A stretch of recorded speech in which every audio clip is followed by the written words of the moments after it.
என்றால் என்ன என்ற ஒரு வரைவிலக்கணம் எங்களிடத்தில் இருக்க வேண்டும். அறிவு என்றால் என்ன? சிலர் சொல்வார்கள் அல் இல்மு மா கால அல்லாஹு வ ரசூலுஹு. அறிவு என்று சொன்னால் அல்லாஹ் தஆலா சொன்னதும் ரசூலுல்லாஹி ஸல்லல்லாஹு அலைஹி வஸல்லம் சொன்னதும் என்பார்கள். ஆனால் அது ஒரு பொருத்தமான ஒரு வரைவிலக்கணம் கிடையாது. அறிவு என்பது உலகத்திலே சூரியன், சந்திரன், நட்சத்திரங்கள், ஆறு, குளம், மலைகள் பற்றி உண்மையான தகவல்கள் 1000 இருக்கிறது. அதையெல்லாம் அல்லாஹ்வும் ரசூலும் சொல்லவில்லை. அது அறிவு இல்லையா? அறிவுதான்.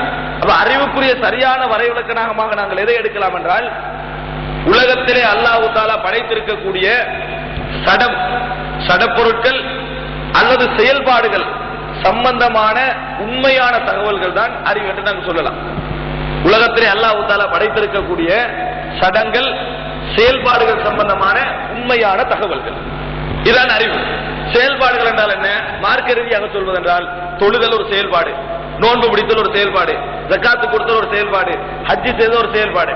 உலக ரீதியாக சொல்வதென்றால் சிரித்தல், அழுதல், பேசுதல், இவைகள் இது ஒரு செயல்பாடு. இது சம்பந்தமான உண்மையான தகவல்கள் அறிவு. சடங்கள் என்றால் என்ன? விடத்தை பிடிக்கக்கூடியது, ஒரு அளவு கொண்டது, கெப்பாசிட்டி உள்ளது. உதாரணமாக இந்த தூணை சொல்லலாம், இந்த இதை சொல்லலாம், என்னை சொல்லலாம், அல்லாஹ்வை சொல்லலாம், அது போன்ற என்ன சொர்க்கத்தை சொல்லலாம், நரகத்தை சொல்லலாம். இவைகள் சடங்கள். இது பற்றி உண்மையான தகவல்கள். அறிவு என்றால் சுருக்கம் இதைதான் சொல்லலாம். செயற்பாடுகள், சடங்கள் பற்றிய உண்மையான தகவல்கள் அறிவு. இதுதான் சுருக்கமாக நாங்கள் அறிவுக்கு சொல்லக்கூடிய